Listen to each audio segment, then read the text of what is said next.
How do you sell a country that doesn't exist? Not a fake passport, not counterfeit money, an entire nation with its own flag, its own currency, its own government and its own future. Now here's the unbelievable part. People didn't just believe it, they invested in it. They bought land, purchased government bonds, sold everything they owned, packed their families onto ships, and crossed the Atlantic Ocean to begin a new life. When they finally arrived, there was nothing. No city, no government, no farms, no roads. Only dense jungle disease and the horrifying realization that the country they had traveled thousands of miles to reach had never really existed. It sounds impossible, but it happened. And it wasn't the work of a king, an emperor, or even a government. It was the work of one man, a charming soldier, a gifted storyteller, and perhaps one of the greatest con artists in history. His name was Gregor MacGregor. But this isn't just the story of a fake country. It's the story of something far more dangerous. Gregor didn't fool people with forged documents. He fooled them by exploiting something every human being has: hope. The hope of becoming richer, safer, more successful. The hope that somewhere life could finally be better. More than 200 years later, scammers are still using the exact same weapon. The names have changed. The technology has changed. Human psychology hasn't. So, how could one man convince hundreds of intelligent people to believe in a country that never existed? To answer that, we have to go back to the beginning. To understand how this scam worked, you first have to understand Europe in the early 1800s. For millions of people, the future looked uncertain. The Napoleonic Wars had finally come to an end, but peace didn't bring prosperity. Jobs were scarce, wages were low. Many families struggled simply to survive. Owning land, the one thing that could provide long-term security, was nothing more than a dream for ordinary people. At the same time, stories of the New World were spreading across Europe. Newspapers described endless forests, rich farmland, untouched resources, and a place where anyone could start over. To many people, the Americas didn't just represent another continent. They represented hope. Hope that life could finally be different. Hope has a strange effect on the human mind. When people desperately want something to be true, they become less interested in asking difficult questions. Psychologists call this motivated reasoning. We don't always evaluate information objectively. Instead, our brains search for reasons to support the future we already want. If an opportunity promises everything you've been dreaming about, your mind naturally begins looking for evidence that it's real instead of evidence that it isn't. That doesn't make people foolish, it makes them human. Gregor MacGregor understood this long before psychologists ever gave it a name. He knew people weren't searching for another country, they were searching for another life. And once he understood that selling a country became much easier, because he was never selling land. He was selling possibility, he was selling hope, and hope can be far more convincing than facts. But every great deception needs one thing before it can begin: credibility. People rarely trust complete strangers, they trust people who look like they should be trusted. Gregor MacGregor understood that better than almost anyone. Long before he ever spoke about Poyais, he had already built the perfect image. He had served in the British Army. Later, he travelled to South America, where he joined the wars for independence against Spain. Whether every story he told was true is still debated today. But one thing wasn't. He returned to Britain carrying the image of a decorated military hero. He carried himself like a man of importance. He spoke with confidence. He understood politics. He understood diplomacy. And perhaps most importantly, he understood people. Imagine meeting two strangers. One introduces himself as an unemployed salesman. The other introduces himself as a decorated military officer who fought alongside revolutionary leaders. Who would you trust? Most people would choose the second man. Not because they've verified his story, but because the human brain loves shortcuts. Psychologists call this authority bias. When someone appears powerful, experienced, or respected, we naturally assume they are also honest. It's an instinct that has helped humans survive for thousands of years. Most of the time, it's useful. Sometimes, it's dangerous. Gregor didn't need to prove every claim he made. His appearance was already doing half the work.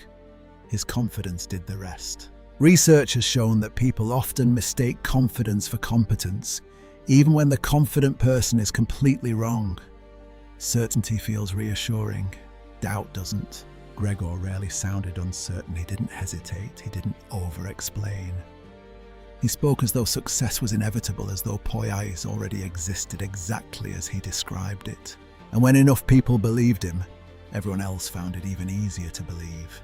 The scam hadn't truly begun yet, but the foundation was already complete. People didn't trust the country. They trusted the man who was selling it. So, how do you sell a country that doesn't exist? You don't start with the country, you start with the evidence. Gregor understood something that modern scammers still understand today. People don't believe extraordinary claims unless they're surrounded by ordinary details. Anyone can tell you there's a paradise across the ocean. Very few people can make it feel real. Gregor did, step by step. First came the maps. Detailed professional maps filled with rivers, mountains, fertile valleys and rich farmland. They looked exactly like the maps of any legitimate nation. Then came the official documents, land certificates, legal contracts, government papers. Every page looked authentic, complete with signatures, formal language and official seals. But he didn't stop there. Poyais had its own flag, its own national symbols, its own currency, its own government bonds, even its own guidebook for future settlers. The guide described wide streets, beautiful government buildings, prosperous farms, healthy weather, fertile soil, and a welcoming community waiting to receive new arrivals. It wasn't written like a fantasy, it read like an official handbook. And that's exactly what made it believable. Every detail supported the next. The maps supported the documents supported the bonds supported the government supported the country. Each piece made the others seem more convincing. Psychologists call this the illusion of consistency. When many different details agree with each other, our brains often mistake consistency for truth. But consistency isn't evidence. A lie told once is easy to question. A lie supported by dozens of smaller lies begins to feel like reality. Gregor wasn't asking people to imagine Poyais anymore. He was giving them something they believed they could verify. They could study the maps, read the guidebook, examine the paperwork, and everything appeared to confirm everything else. The country didn't exist, but the paperwork did. And for many people, that was enough. In September 1822, the first ships finally reached the coast of Poyais.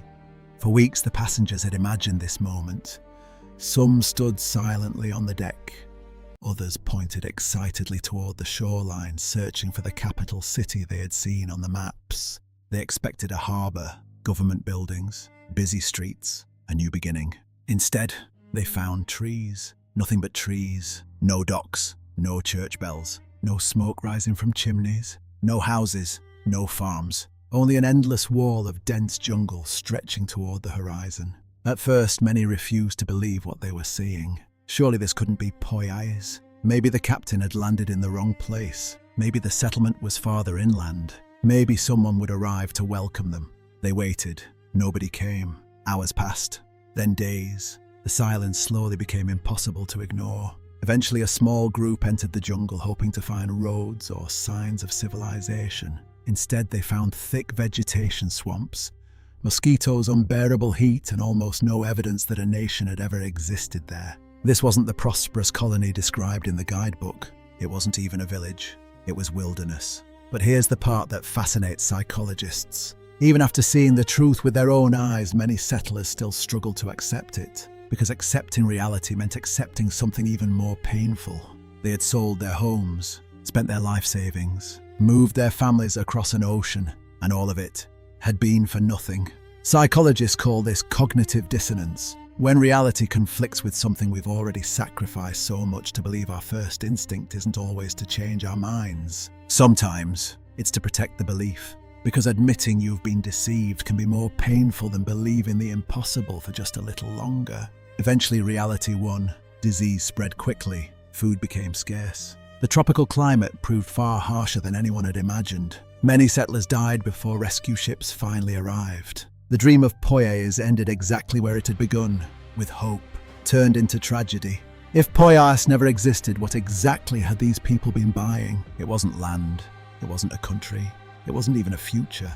What they bought was certainty. For months, every document they had read, every conversation they had heard, and every investment made by someone else reinforced the same story. By the time they stepped onto those ships, it no longer felt like they were taking a risk. At least that's what it felt like. This is one of the most dangerous illusions in human psychology. The more evidence we believe we've collected, the more confident we become. But confidence isn't proof. Gregor never needed to eliminate every doubt. He only needed to reduce it just enough for people to feel comfortable making the decision, because people rarely wait for perfect certainty. They act when uncertainty feels manageable, and Gregor made uncertainty feel safe. Every map, every signature, every official seal, every government bond, every respected investor, every newspaper article, each one quietly whispered the same message: this must be real. Psychologists sometimes describe this as an accumulation of evidence. One weak signal doesn't convince us, neither do 2 or 3. But when dozens of small signals all point in the same direction, our brains naturally stop questioning the conclusion. Not because it's true, because it feels true. That's why the greatest scams rarely depend on one enormous lie. They depend on hundreds of believable details carefully arranged around one enormous deception. And perhaps that's the most disturbing part of Gregor MacGregor's story. He didn't create trust. He assembled it, one believable detail at a time, until the lie became stronger than reality itself. Because in the end, people weren't buying a country. They were buying the feeling that they had finally found certainty. And certainty has always been one of the most valuable products a con artist can sell. For most people, this should have been the end. The truth was finally exposed. Survivors returned to Britain carrying stories of starvation, disease, and death. Surely, Gregor MacGregor's career was over. It wasn't. Instead of disappearing, he simply found a new audience. He travelled to France, and unbelievably, he tried to sell Poyais again. The same country, the same dream.